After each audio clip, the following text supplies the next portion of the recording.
এখন সবচেয়ে লেটেস্ট খবর কি জানেন? বলা হয়তো না কাবা ঘরে 360টা মূর্তি আছিল, এটা কিন্তু মিছা কথা, প্রচার হয়ে গেছে। এটা মেজাজিতে না, মেজাজি কাবায় 360টা মূর্তি ছিল না।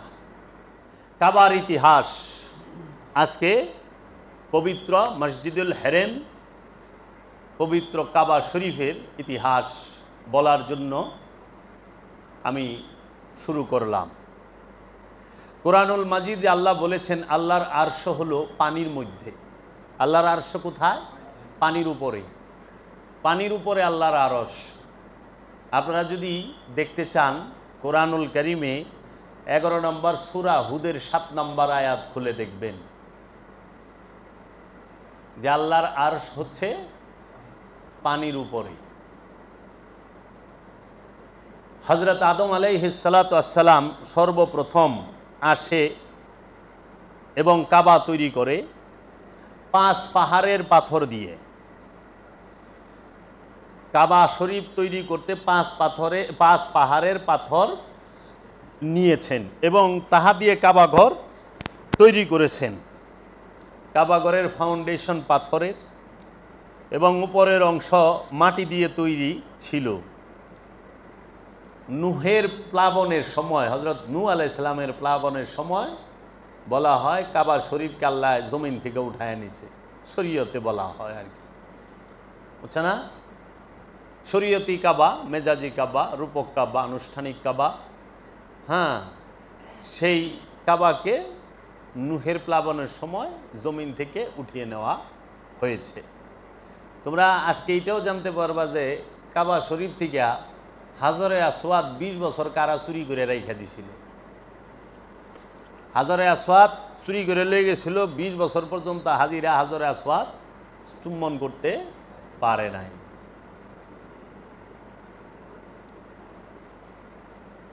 কাবা শরীফ কে কে নির্মাণ করেন? কাবাঘর সর্বপ্রথম নির্মাণ করেন বাবা আদম আলাইহিস সালাতু ওয়াস সালাম। তিনি কোনো আর্কিটেক্ট ছিলেন না, ইঞ্জিনিয়ার না, তিনি কোনো মিস্ত্রিও না। বিষয়টা হইল কি, আল্লাহর মহব্বতে আল্লাহর ঘর বানানোর জন্য তিনি যখন কাবা ঘরের দেয়াল নির্মাণ করেন, নির্মাণ করেই আদম আলাইহিস সালাতু ওয়াস সালাম ওই ঘরের চতুর্পাশে ঘুরতে আছে আর দেখতে আছে যে কেমন হইল, আল্লাহ কিছু কয়নি কি, ঘুরতে আছে আর দেখতে আছে যে হ্যাঁ কোনোখান দিয়েই নাকি একদম লেবেল করে যে সে তাও না, কিন্তু সে দেখতেছে। এই ঘুরতে ঘুরতে উনি 7 পাক দিছেন। ওইটাই আজও পর্যন্ত হজের মধ্যে সুন্নত হইয়া রয়েছে, ওয়াজিব হইয়া রয়েছে যে 7 পাক অবশ্যই পালনীয়। আপনি দেখবেন, বোঝার ক্ষেত্রে বলি, আপনার ছোট্ট বাচ্চাটা যদি কোনো সময় মানে প্রথম জীবনে প্রথম কোনো কিছু রান্না করে, কোনো কিছু বানায়, খাইতে দেয়, বাবার মুখের দিকে চায়া থাকে। বাবাই তো খাইতে আছে অন্যদিকে, কিন্তু বাচ্চা মুখের দিকে চায়া রয়েছে, বাবা একটু প্রশংসা করে কিনা। বাবা যখন মুখে দিয়ে ওহ মা অনেক মজা হয়েছে, আসলে লবণ হোক চাই না হোক মজা হচ্ছে, কিন্তু বাবা প্রশংসাটা করে, তখন সে খুশি বাচ্চা। তাই বাবা আদম আলাইহিস সালাতু ওয়াস সালাম যখন এই কাবা গৃহটি নির্মাণ করেন, আল্লাহ রাব্বুল আলামিন তার প্রশংসা করেন। কাবা ঘর এর জন্য সম্মানিত, সর্বশ্রেষ্ঠ, কারণ ঘরটি বানাইছেন আল্লাহর নবী। কে বানাইছে? আল্লাহর নবী, আল্লাহর রসুল, আল্লাহর আব্দুহু, আল্লাহর বান্দা আদমে। এজন্য আল্লাহর নবীর হাত, আল্লাহ রসুলের হাত যেখানে হাতের স্পর্শ লাগে ওইটাই সম্মানের হয়ে যায়, ওইটাই সম্মানের হয়। এর জন্য দেখবেন হাজরে আসওয়াদ, এই হাজরে আসওয়াদ, হাজর মানে পাথর, আসওয়াদ মানে কালো, কালো পাথর। এখন ঐতিহাসিকগণ বলেন এবং কিতাবেও এসেছে, বড় বড় আলেম মুহাদ্দিসগণ লিখেছেন যে কাবাঘরের সাথে যে হাজরে আসওয়াদ লাগানো, কাবাঘর যখন হাজ্জাজ বিন ইউসুফ ভাঙে তখন ওই হাজরে আসওয়াদ পাথরের ব্যাক পার্ট, সামনের না ভেতরের সাইড সাদা, এটা বলে হোয়াইট স্টোন ছিল, সাদা পাথর ছিল।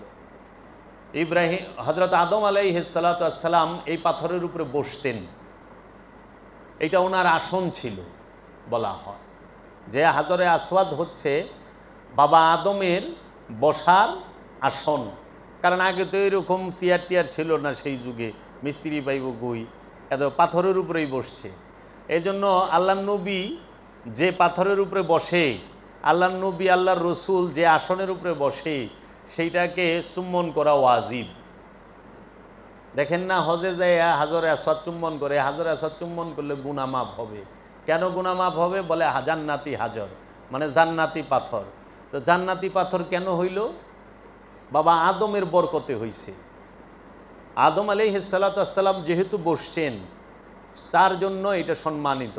অন্য দুনিয়ায় অনেক পাথর আছে, জান্নাতে অনেক পাথর আছে, সব পাথরে আদম আলাইহিস সালাম বসে নাই, আল্লাহর নবী আল্লাহর রসুল আল্লাহর বান্দা বসে নাই। আল্লাহর বান্দা যে আসনে বসে সেটাকেই ভক্তি শ্রদ্ধা করে। তাই তো দেখবেন হাকিকতে আমরা যারা পীর মুরিদি, আমরা যারা মুর্শিদ মানি, অলি মানি, যে আমাদের মুর্শেদের আসন যেটা আমার মুর্শেদ বসে, সেইটাকে আমরা ভক্তি দেই, সালাম করি, শ্রদ্ধা করি, সম্মান করি, ইজ্জত করি, মাথায় তুলে রাখি, হেফাজত করি, কারণ এটা আমার মুর্শেদের আসন। তাই প্রথম কমপ্লিট ম্যান, পরিপূর্ণ মানব যিনি বাবা আদম, তাকে আপনারা তাহার আদম আলাইহিস সালামের বসার স্থান হাজরে আসওয়াদকে আপনারা আজও পর্যন্ত চুম্বন করতেছেন।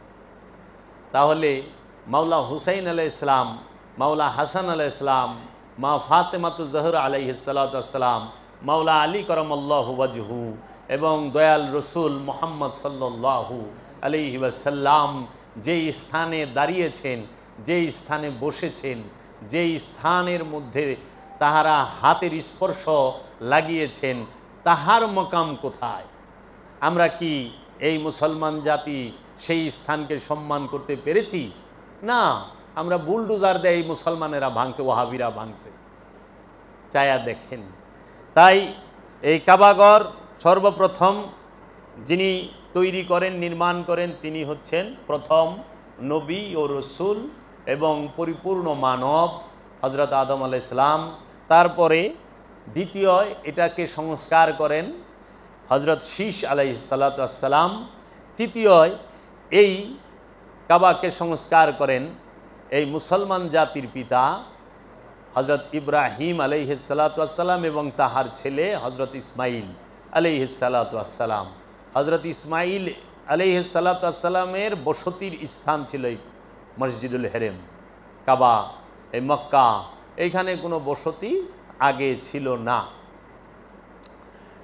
ইসমাইল আলাইহিস সালাতু ওয়াস সালাম তিনি বিবাহ করেন ইয়ামেনের কাবিলা কওমে জুরহাম বা কওমে উমাল এই গোত্রে। এই দুইটা গোত্র মক্কায় আসছিল কিভাবে? ইব্রাহিম আলাইহিস সালাতু ওয়াস সালাম কিন্তু সৌদি আরবে, এখন যে সৌদি আরব, যা এখানে বসবাস করতো না, মক্কায়ও করতেন না।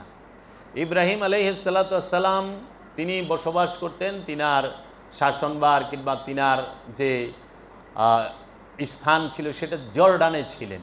জর্ডান, প্যালেস্টাইন এই অঞ্চলে, মিশর, জর্ডান, প্যালেস্টাইন এই অঞ্চলে ইব্রাহিম নবীর বংশ আওলা, পিতা চাচারা ছিল এবং ওইখানে ইব্রাহিম নবী বসবাস করত। ইব্রাহিম আলাইহিস সালাতু ওয়াস সালাম একদিন তিনি মিশর থেকে জর্ডানের দিকে আসতেছিলেন। তখন বলা হয় যে ওই অঞ্চলের যারা নাকি রাজা ছিলেন তাদেরকে বলা হইতো ফেরাউন, নিমরুদ, মানে ফেরাউন হলো সম্পদ জমাকারী, যারা সম্পদ জমা করে তাদেরকে বলা হয় ইহুদি। ইহুদিদের মধ্যে যারা নাকি অনেক সম্পদ জমাকারী, বড় লোক আছে না, তাদেরকে বলা হয় ফেরাউন। আবার এই সমস্ত ফেরাউনের যিনি সর্দার তারে বলা হয় নিমরুদ, মানে শাসনকর্তা।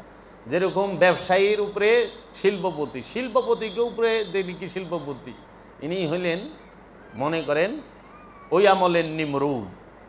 তো এই নিমরুদরা, এদের একটা প্রচলন ছিল যে তাহারা কি করত, যখনই কোনো নারীকে সুন্দর দেখত তারা তার স্বামীকে হত্যা কইরা রাজার লেগে সেই নারীর উঠাই লয়ে যেত বন্দি করে।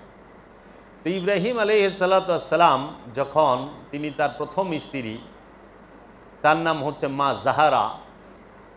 জাহারা আলাইহিস সালাতু ওয়াস সালাম যখন উনাই ইব্রাহিম নবীর সাথে সফরে ছিলেন, তো এই নিমরুদের গুরু, ফেরাউনের গুরু, তারা তাদেরকে ধৈরা ফালানোর পরে আগে ইব্রাহিম নবী বলে দিয়েছেন যে ওরা যদি ধরে, আপনি যদি বলেন যে আমি আপনার স্বামী, তাহলে ওরা কিন্তু আমাকে মেরে ফেলবে।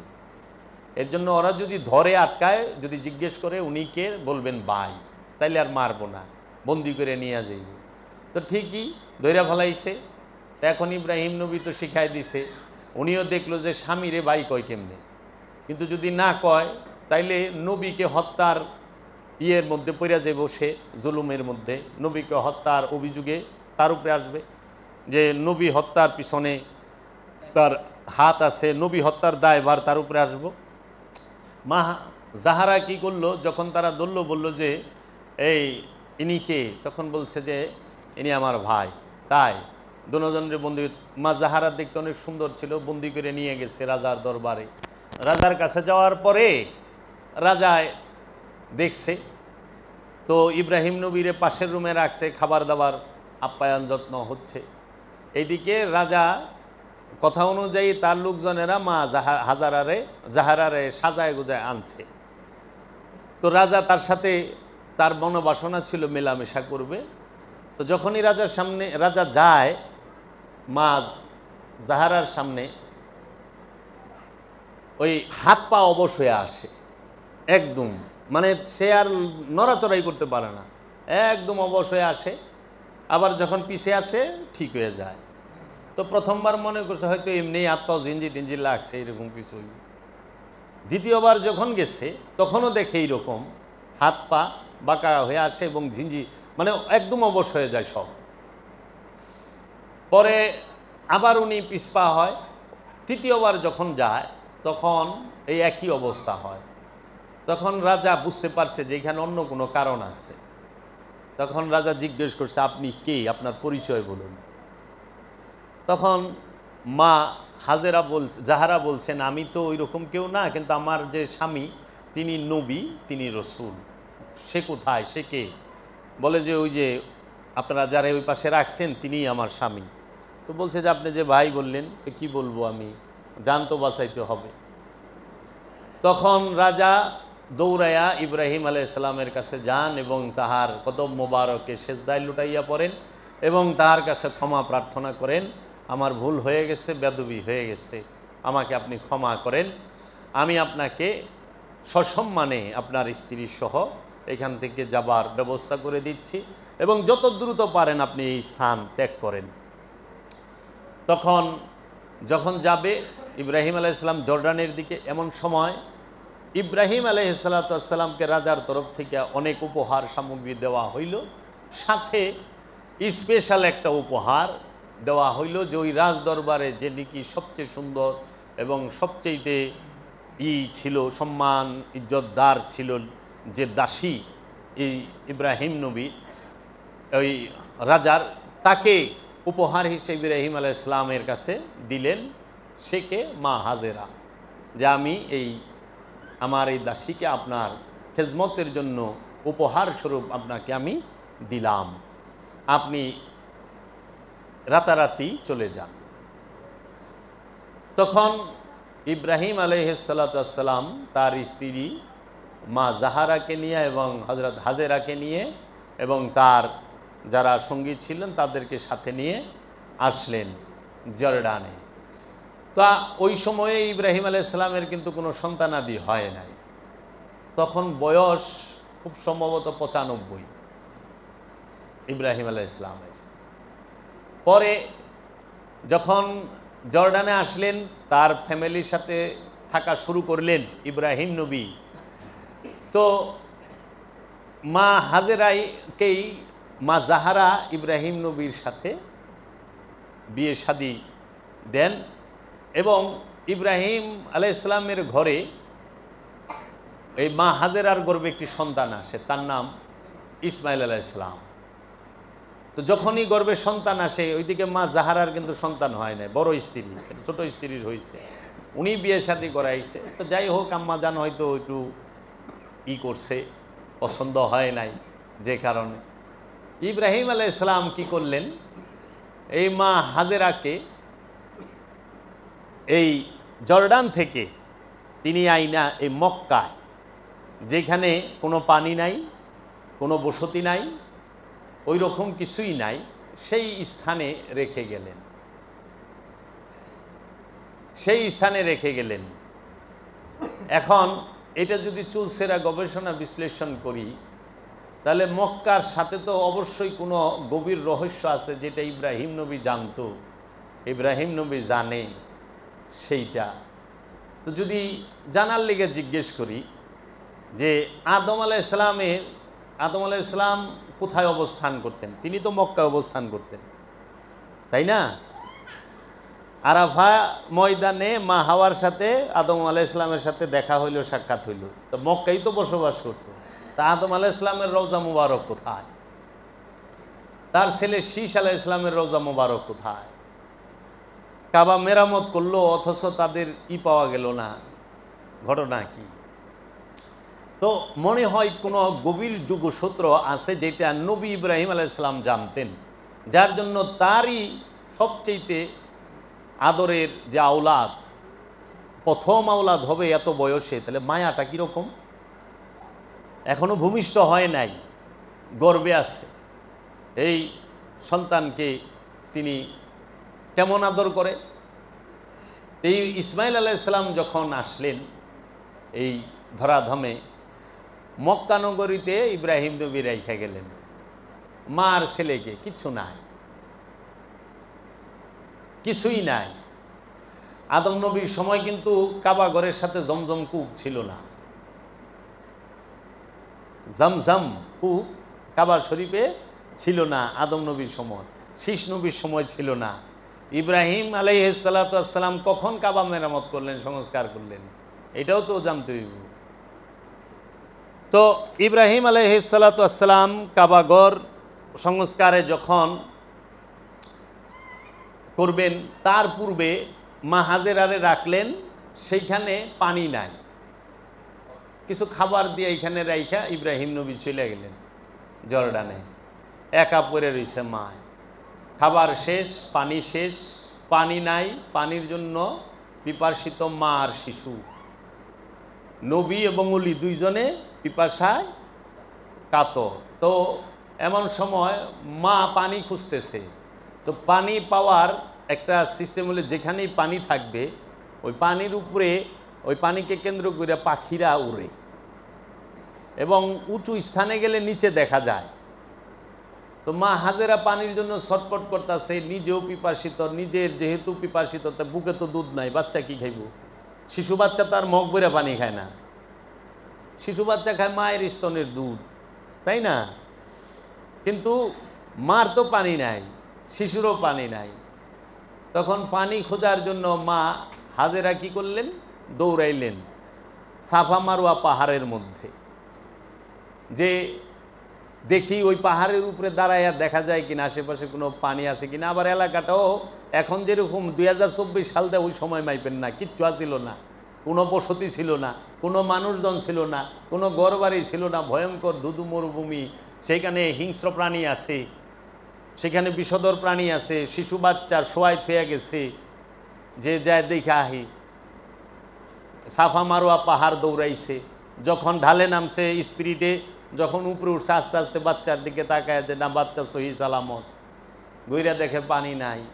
যখন গুইরা আসছে এইখান দা, ওই যে ইসমাইল নবী যে ফ্যামিলিতে বিবাহ করেছেন, যে দুইটা কাবিলা ছিল ইয়ের মধ্যে, সেই কাবিলা জুরহাম এবং আরেকটা হলো কাবিলা জুরহামের আমলে জমজমের পানি দিয়ে, এই কাবিলায় জুরহাম তাহারা এবং কাবিলায় উমাল, কৌমে জুরহাম, তারা ওইখান দিয়ে এই যে ছাগল, ভেড়া, ওই দুম্বা, উট এগুলো চড়াইতো। তো তারা ওই অঞ্চলের সব জানে যে কোনখানে পানি নাই। তো একদিন করছে কি, যাইয়া দেখে যে ওই মা হাজেরা যখন ঘুরে আসছে, আইসা দেখে কি ছেলের পায়ের সামনে লাথিতে পায়ের গোড়ালির ওইখানে পানির ফোয়ারার মতো উঠছে, পানি উঠতাছে, একদম বলকায় এরকম পানি উঠতাছে ফোয়ারার মতো। তো ওইখান থেকেই পানি পান করছে এবং তিনিও মা হাজেরাও জানতেন যেটা খোদার কুদরত। তো ওই যে কাবিলায় জুরহাম আর কওমে উমাল এই গোত্রের লোকেরা যে উট চড়াইতো, দুম্বা চড়াইতো, তাহারা তাদের উট হারাই গেছিল। খুঁজতে খুঁজতে এই কাবাঘরের সামনে আসছে, আয় দেখে এনে পানি, আরে এত পানি কে, এই জায়গায় তো পানি আসছিল না। দৌড়াইয়া গেছে তাদের সর্দারের কাছে যে ওই মক্কার ওইখানে পানি আছে, পানি দেখা যাচ্ছে। কোরআনে বর্ণিত 25 জন নবী কথা এসেছে, তার মধ্যে আমরা মহানবীকে আরবি ভাষায় বলতে শুনি, অন্য অন্য নবীর বেলায় আমরা আরবি ভাষা শুনি না, আমরা অন্য অন্য ভাষা শুনি। তাই মা হাজেরার ভাষা ছিল হিব্রু, ইব্রাহিম নবী হিব্রু ভাষায় কথা বলতেন। তো ইব্রাহিম আলাইহিস সালামের স্ত্রী মা হাজেরা তিনি তখন ওই কূপেরে বলছে, পানি যেখান থেকে উঠতেছে তাকে বলছে জম জম। জম জম মানে হচ্ছে থামো থামো, হিব্রুতে থামারে বলা হয় জম। দুইবার যখন বলছে থামো থামো, নাম হয়েছে জম জম। মানে যে জম জম কূপের পানি আমরা খাই, থামো থামো কূপের পানি, তখন পানি থামে। এইখান দিয়ে ওই যে যারা গেছে দেখা তারা আসছে যে আমরা এখানে বসতি করব, আমরা এখানে থাকবো, এখানে তো কেউ না, আপনি আছেন, তা আপনি যদি পারমিশন দেন আমরা আপনার এইখানে থাকতে পারি। হ্যাঁ, আপনি যদি আমাকে থাকতে দেন আমরা আপনার 10টা ছাগল উপহার দেব। তখন মা হাজেরা বলছে যে হ্যাঁ থাকতে দিতে পারি, এক শর্তে, সেটা হইল পানির উপরে কবজা, পানির উপরে নিয়ন্ত্রণ আমাদের থাকবে, আমার থাকবে, আমাদের থাকবে, এখানে তোমরা নিয়ন্ত্রণ নিতে পারবা না। ঠিক আছে, মঞ্জুর।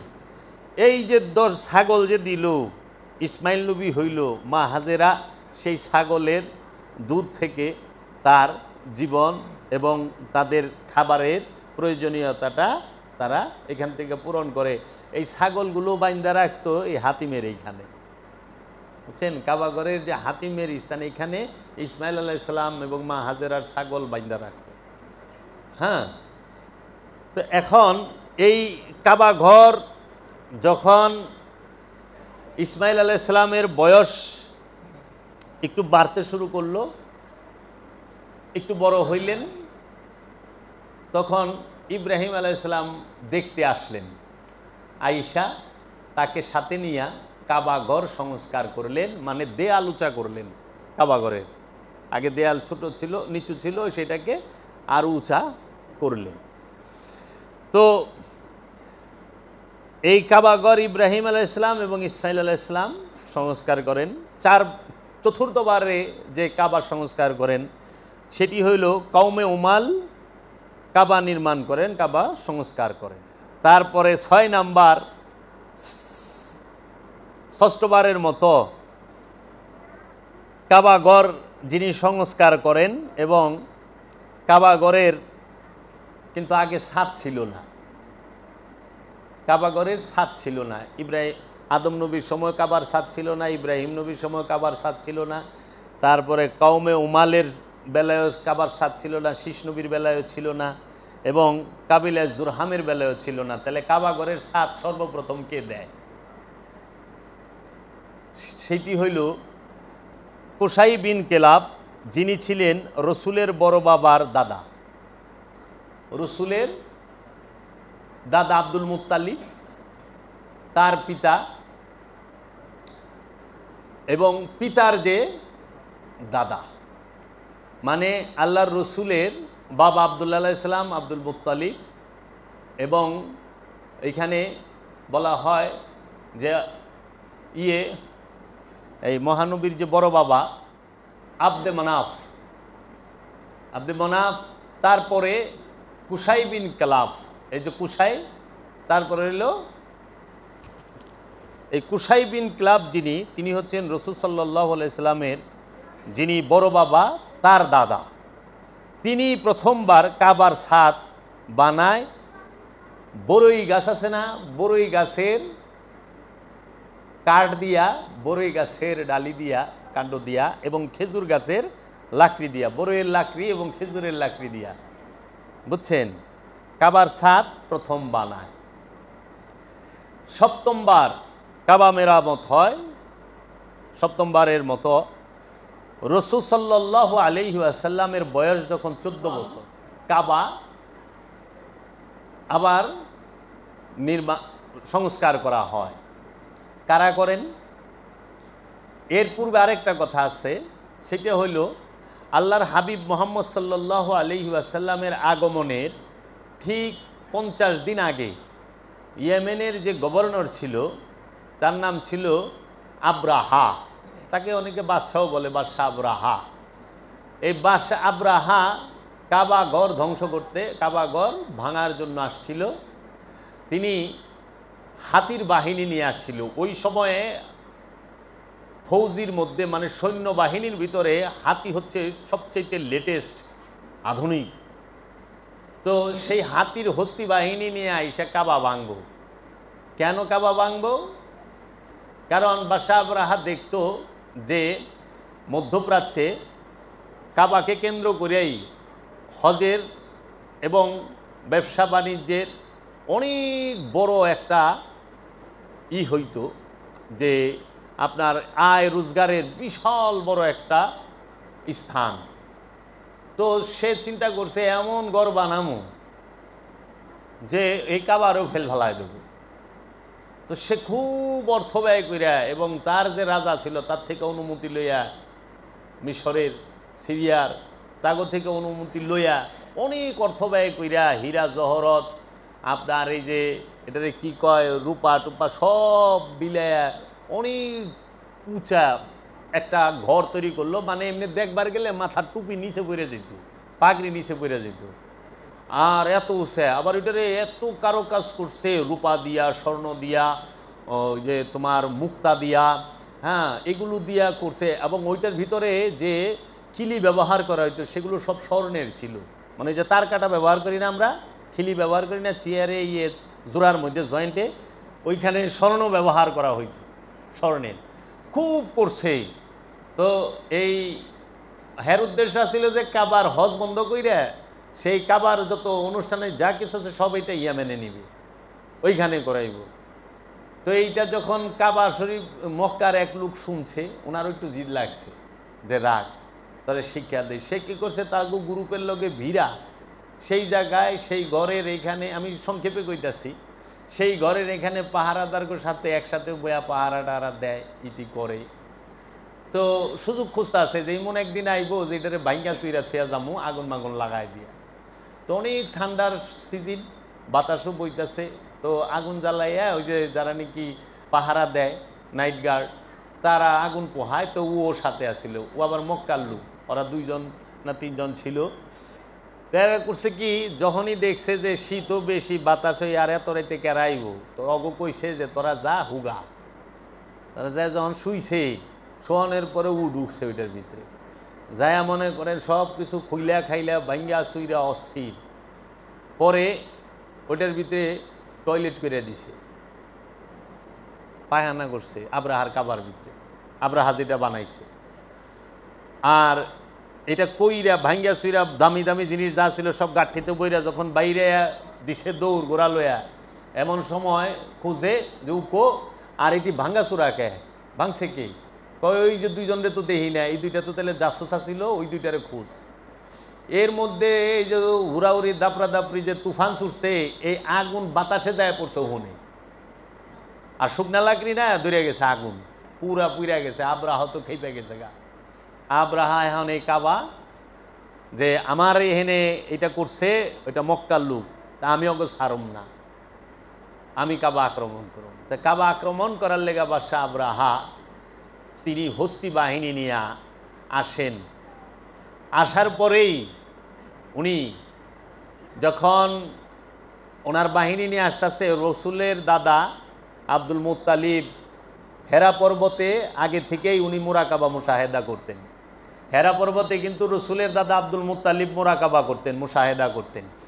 তিনি ওই হেরা পর্বতের উপর থেকে দেখছে, কাবার থেকে তো 4 কিলোমিটার, তো ওই উঁচা জায়গার থেকে দেখা যায়, কারণ কাবার থেকে তো আর দূরে দেখা যায় না, হেরা পর্বত থেকে চায় দেখছে যে বিশাল বড় বাহিনী নিয়ে আসছে, এটা আমি কেমনে ঠেকাই। পরে রসুলের দাদা আব্দুল মুত্তালিব তার 200 উট এরা বন্দি করে লয়ে গেছিল। পরে এই উটের উসিলা দইরা ওইখানে গেছে, যা জানান দিছে যে আমি তো কাবার খাদেম, এই না কাবা আমি তুমি কেন আসছ? যখন ইমাম আব্দুল মুত্তালিবরে দেখছে না বা সাবরা খাড়া হয়ে গেছে গা, দেই খাই সম্মানের জন্য, কেন আসছেন? আপনার ইয়েরা আমার উট নিয়ে আসছে ধইরা, তা আমার এই উটটি ফেরত দেন। আপনি কি উটের মালিক? কইছে না, আমি তো অগ সেবা করি, অগ আমি লালন পালন করি, সেবা করি। হ্যাঁ, তখন তিনি এই উট ছুটায় আনে এবং তার পরিস্থিতিটা, তার সৈন্যবাহিনীর, তার সমস্ত কিছু সে দেখা আসে। আইসা দেখে যে সম্ভব না। তখন হেরা পর্বতের উপরে দাঁড়ায়া ফরিয়াদ করে রসুলের দাদা আব্দুল মুত্তালিব যে আল্লাহ তোমার ঘর তুমি রক্ষা করো, এত বড় বাহিনীর সাথে আমি কুলাইতে পারবো না। তখন আবাবিল পাখি আয়া এই বাদশাহ আবরাহার হস্তি বাহিনীরে চাবানো ঘাসের মতো কইরা দেয়। তাহলে কথা হইল, তাহলে আল্লাহর রসুলের দাদার ফরিয়াদি সঙ্গে সঙ্গে আল্লাহ শুনল। আর আমাদের সমাজের যারা নাকি অনেক জ্ঞানী গুণী আরবি জানা পণ্ডিত মানুষ, তারা তো তাদের ইমানদারি বলতে চায় না, নওজুবিল্লাহ মিন জালিক। আল্লাহর কাছে ফরিয়াদের সাথে সাথে আবাবিল আইল। আর এই যে আপনারা শিখার বারবার লইছেন, আমরা শিখার বারবার লই নাই, কিচ্ছু শুনে না নাকি গো? আপনি আর হেরা সমান গেল। কাবাগর সপ্তমবার সংস্কার হয়। আল্লাহর রসুলের বয়স যখন 14 বছর, জাহিরি বয়স, বাহ্যিক বয়স 14 বছর বয়সে কাবা শরীফে এমন ভারী বর্ষণ হয়, বৃষ্টি হয়, চতুর্দিকে পাহাড় তো, মাঝখানে কাবা। ওই পাহাড়ি ঢলে কাবাগরের মাশরিকি এবং শিমালি যে দেওয়াল, সেইটা ফেটে যায়, ধইসা যায়, ভাঙ্গা যায়। এখন ওই ফেটে যাওয়ার পরে কাবা মেরামত করতে হবে। ওই সময় তো আল্লাহর রসুল নবুয়ত ডিক্লেয়ার দেয় নাই। তো ওই সময় কাবাগর কার কবজায়? আবুল আহাব, আবু জাহেল, আবু সুফিয়ান, তারপরে উতবা, মুগিরা, তারপরে মৌলা আলীর বাবা ইমাম আবু তালিব আলাইহিসসালাম এবং আফফান, তাদের সবার কবজাই। সেই সময় কাবাগরে সবাই যায়, খুব খেয়াল করেন। কাবার বিরোধী কিন্তু মবিয়া, আবু সুফিয়ান ছিল না। কাবার বিরোধী কিন্তু সাহেবা, উকবা, মারওয়ান এরা ছিল না। কাবার বিরোধী কিন্তু এই ওয়ালিদ বিন উতবা, তারপরে আপনার খালিদ বিন ওয়ালিদ, মুগিরা, আবুল আহাব, আবু জাহেল, এরা কেউই ছিল না। বাইদিকে বহে, এরা কেউই ছিল না। ছিল কে? কাবার বিরোধিতা ছিল না, তারা রসুলের বিরোধিতা করছে, কাবার বিরোধিতা করে নাই। কেন কাবার বিরোধিতা করে নাই? অবশ্যই তো কোনো না কোনো কারণ আছে।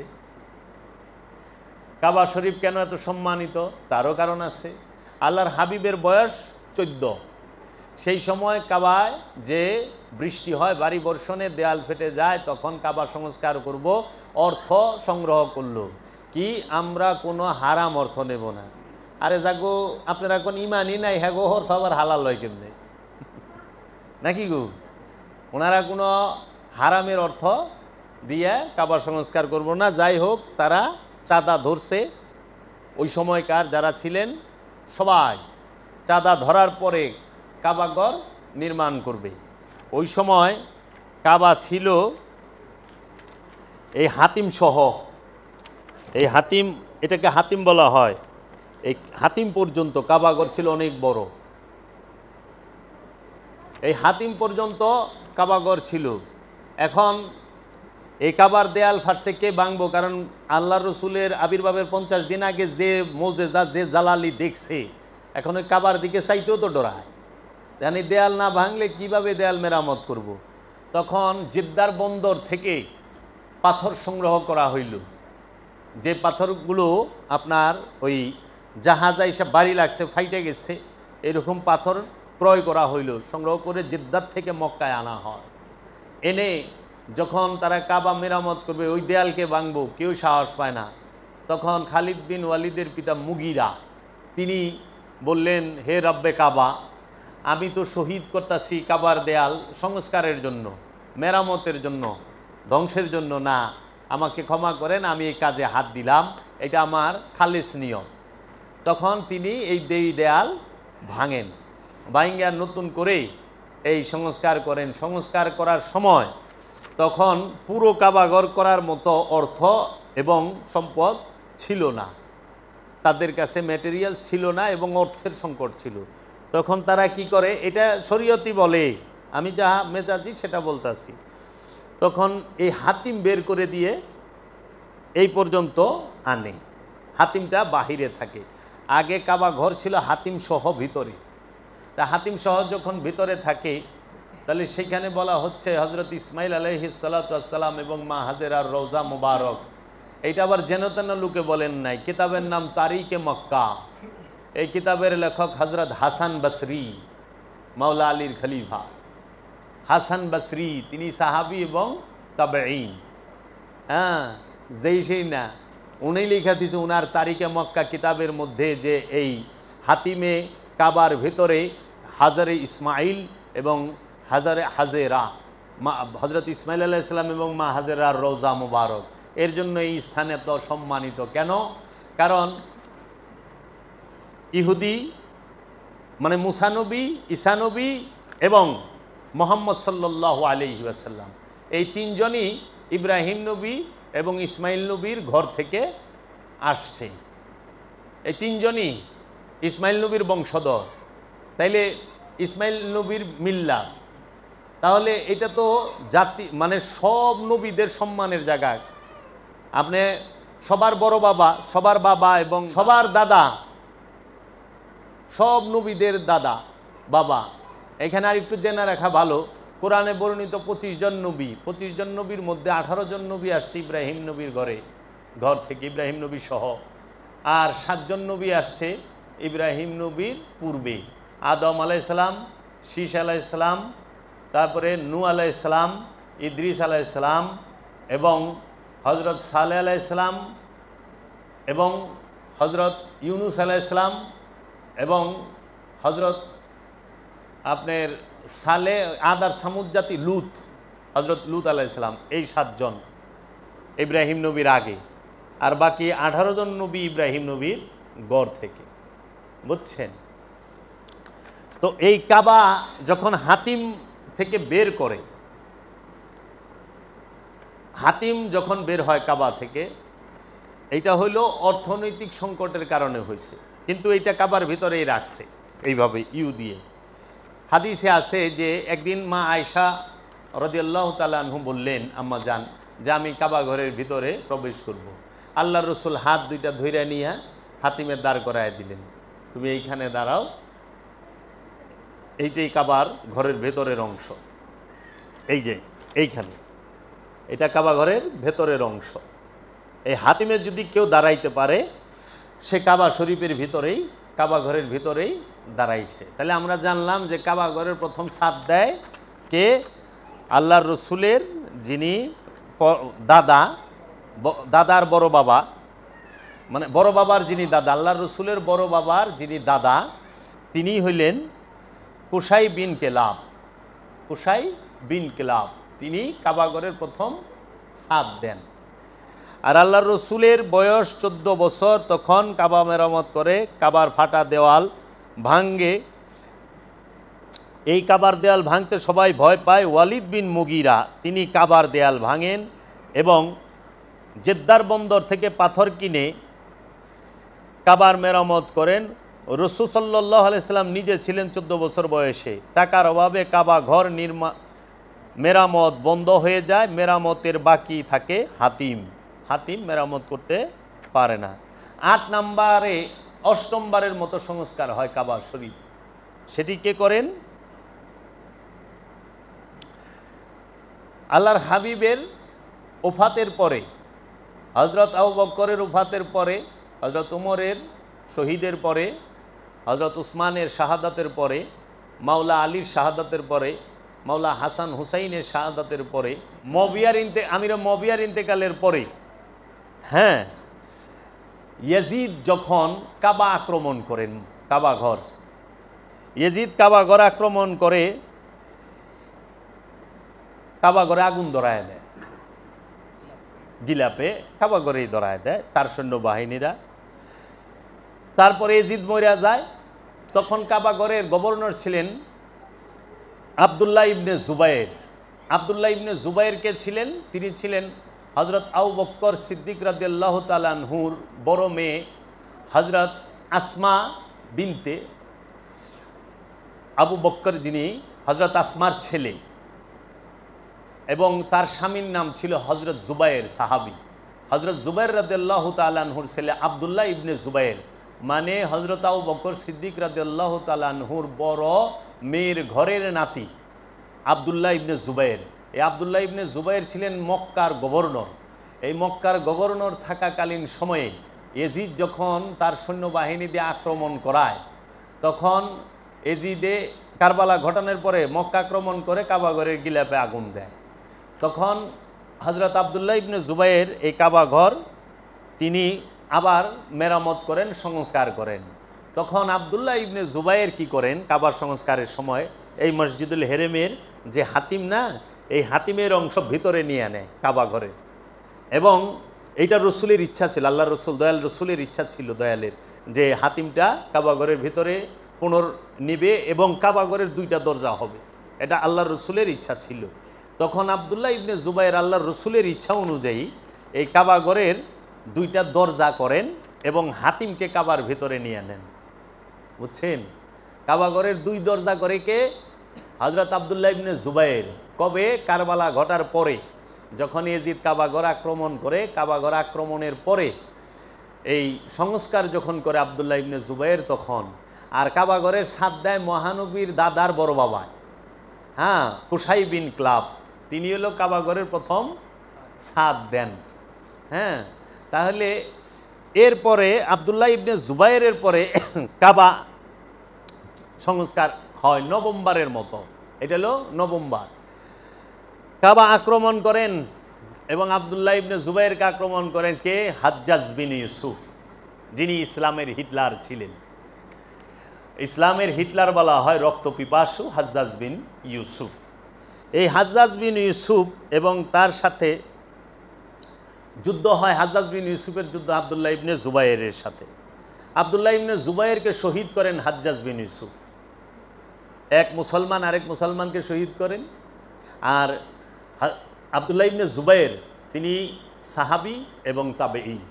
কারণ আবদুল্লাহ ইবনে জুবায়ের তিনি কিন্তু আল্লাহ রসুলের দিদার প্রাপ্ত। আল্লাহ রসুল সাল্লাল্লাহু আলাইহি সাল্লামকে সশরীরে দেখেছেন, তখন তার বয়স কম, 7, 6, 7 এরকম। মানে মাওলা হুসাইন এবং মাওলা হাসান, আবদুল্লাহ ইবনে জুবায়ের এরা খুব একটা ডিফারেন্স ছিল না।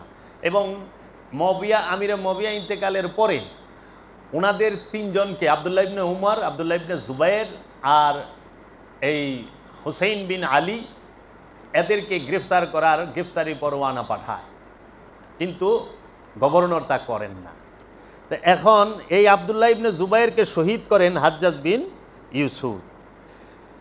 তিনি এই কাবা আক্রমণ করে এমন ওই যে বড় বড় পাথর আছে না, এই পাথর, এই গুলালি বাস, আমরা যেরকম গুলালি কই না, আগের দিনে যুদ্ধে ব্যবহার করতো, টানা দিয়া ফেইকা দিত, এই পাথর যায় আল্লাহ গিয়া পুরাটা ভাঙ্গা লেভেল টু দ্য গ্রাউন্ড হয়ে যায়, মানে ভাঙ্গা একদম মাটির সমান হয়ে জায়গা।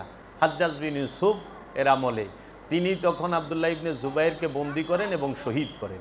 শহীদ করার পরে তিনি কি করলেন, এই কাবাঘরকে আবার মনে করেন মেরামত করলেন, পুনর্নির্মাণ করলেন হাজ্জাজ বিন ইউসুফ। সে ওই সময় কি করলো, আবার কাবা শরীফকে আপনার হাতিমকে কাবা থেকে আলাদা করলো এবং 2 দরজা ছিল কাবা ঘরের, আবদুল্লাহ ইবনে জুবায়ের ইনি সংস্কার করছেন, তখন আবার একটা বন্ধ করে 1 দরজা রাখলো এই হাজ্জাজ বিন ইউসুফ।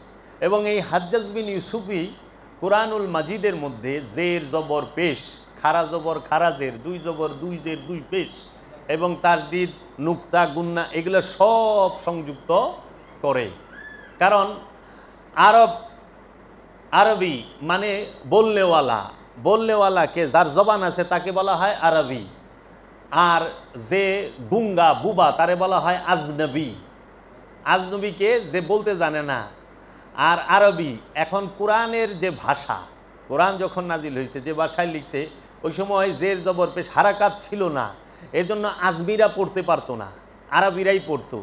তাই হাজ্জাজ বিন ইউসুফের আমলে এই চেষ্টাটা করা হইল যে শুধু আরবিরা না, আরবের পাশে যেরকম মিশর আছে, প্যালেস্টাইন আছে, এই আরও আশেপাশে যে অঞ্চল আছে, এরাও যেন পড়তে পারে। তখন এই কোরআনুল মাজিদের মধ্যে আরবির সাথে এই অ্যালফাবেটের সাথে হারাকাত যুক্ত করে, মদ যুক্ত করে, ছোট মদ, বড় মদ, মদ আছে 1 আলিফ 2 আলিফ 3 আলিফ যে মদগুলো, এগুলো সব সংযুক্ত করেন হাজ্জাজ বিন ইউসুফ।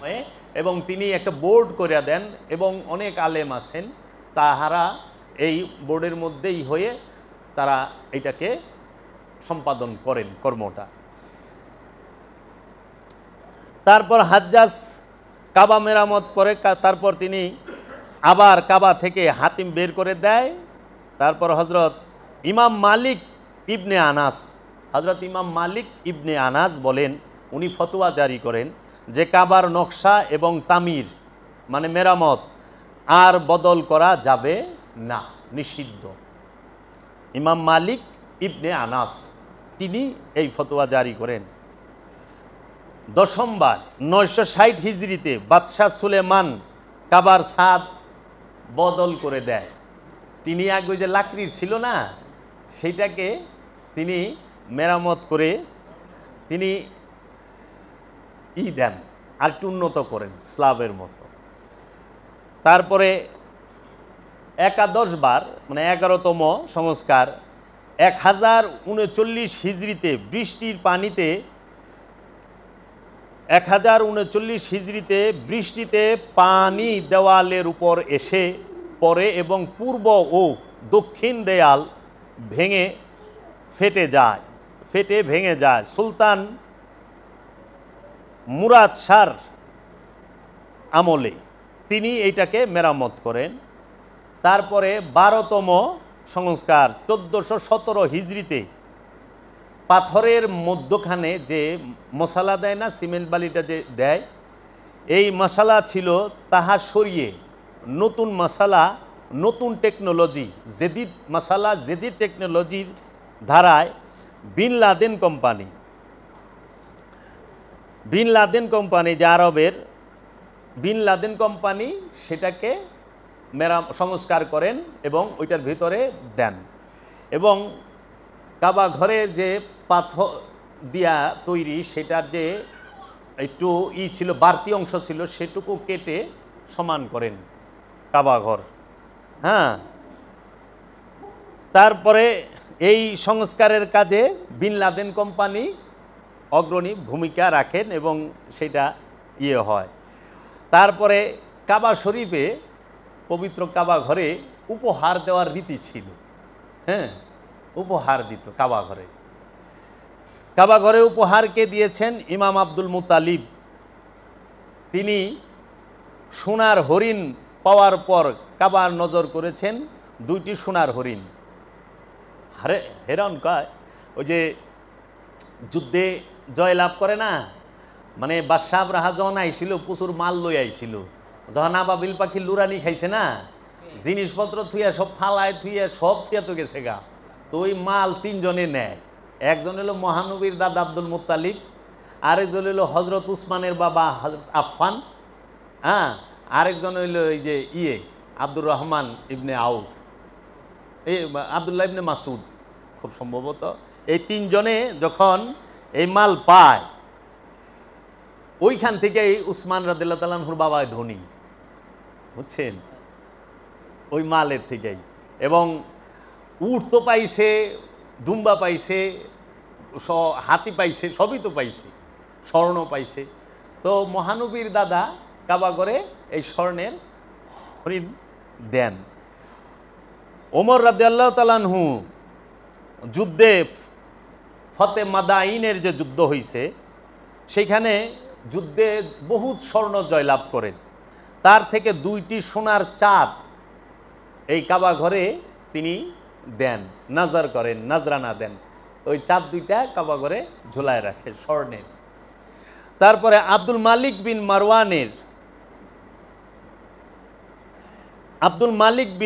মারওয়ানে সোনার এই যে মিজাব নজর করেন, দেখেন না, এই যে আমি দেখাইতেছি আপনাদেরকে, এটা হলো নিজাবে রহমত। এই যে কাবাগরের যে ছাদের পানি যেটা দিয়ে পড়ে যে লাইন, এটাকে মিজাব বলা হয়, নিজাবে রহমত।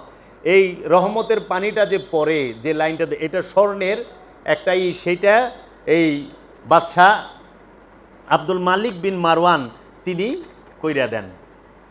তারপরে ওয়ালিদ বিন আব্দুল মালিক 36,000 দিনার দিয়েছেন মিজাব ও সুতুনের জন্য। এই যে নিজাব 36,000 দিনার দিয়েছেন এই নিজাবে রহমতের জন্য এবং সুতুনের জন্য। তারপরে উপহার দেন সাফা আব্বাসীয় খলিফা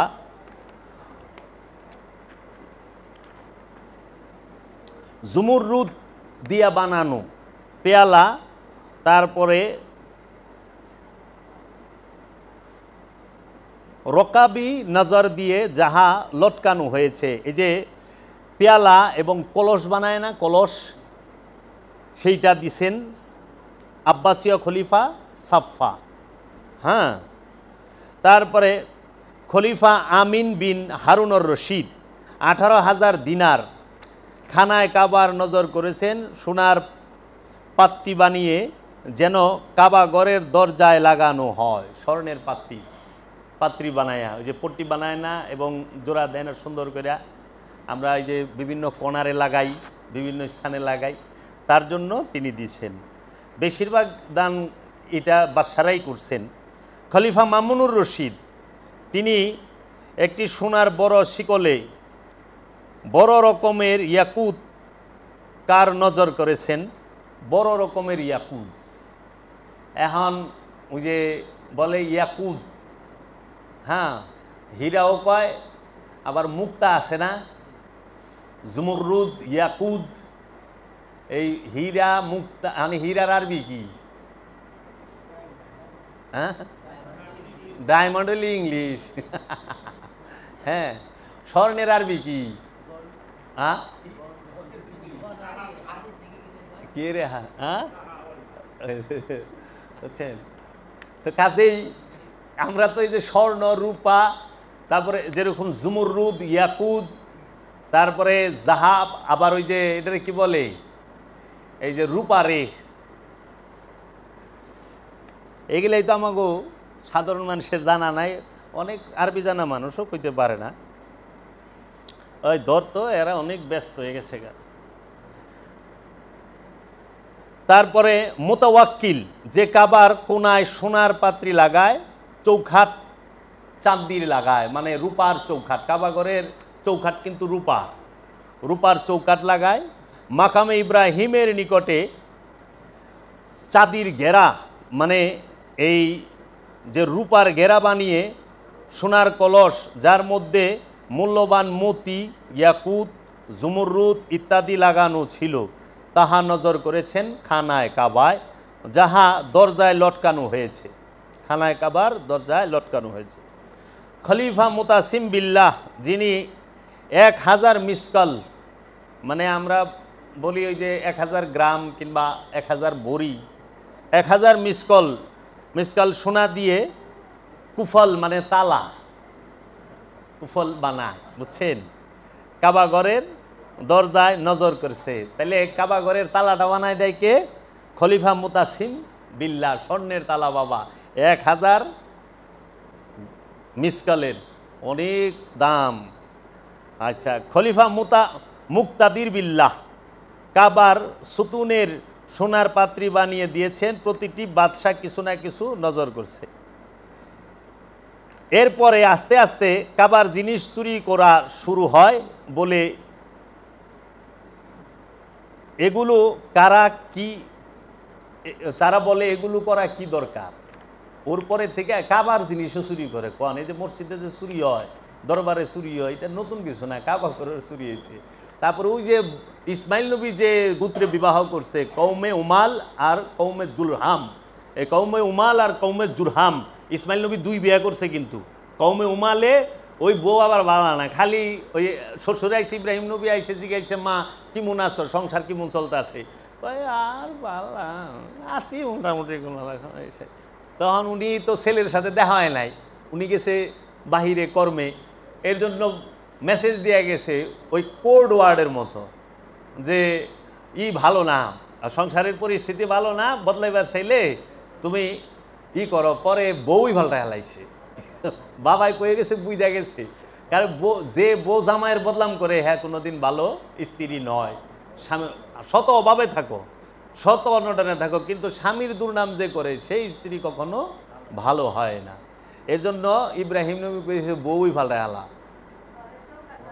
হ্যাঁ, আচ্ছা, কাবাঘরের দরজা কে লাগায়? আপনারা তো কাবাঘরের দরজা যে কাবা শরীফের, এটা কিন্তু অনেক দামি বাবা। কাবা শরীফের দরজা যিনি লাগান 1979 সালে বাদশাহ খালিদ, 1979 সালে বাদশাহ খালিদ 280 কিলো থেকে 300 কিলো স্বর্ণ দিয়ে বাইতুল মসজিদুল হেরেমের তথা কাবা ঘরের দরজা তৈরি করে দেন।